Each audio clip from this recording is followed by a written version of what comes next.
sometimes after surgery, they still have back pain. So what do you do then?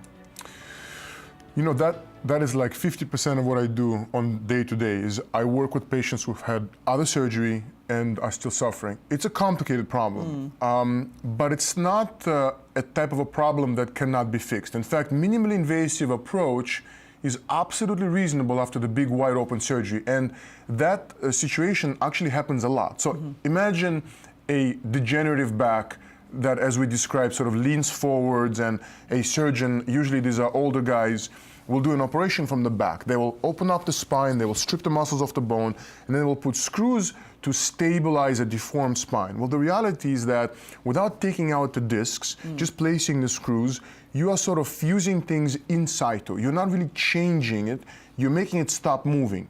Now, that works for a lot of patients, but imagine that leaning tower of Pisa, or imagine a tree that's leaning over the side of the road.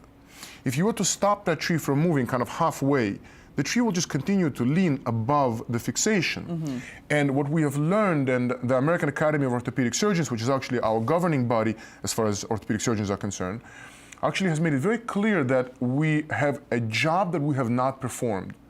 We need to restore what's called sagittal balance.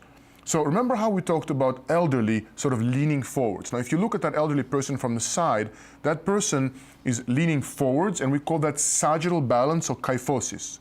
And we have learned that in order to correct that patient's back pain, we have to restore their height and get their head back on top of their pelvis. So that leaning tree has to be brought up to a perfectly vertical position in order for that patient to really feel complete relief. So what I do frequently for patients who have already had the operation in that kyphotic posture is I'll sneak in right above the fusion and correct that disc that's usually degenerated right above. I'll give that disc a lot of height, and I will restore that nice curve of the spine. So from there, you just sneak in and sneak out, and the patients go back to their normal life. I like that. It's really pretty rewarding.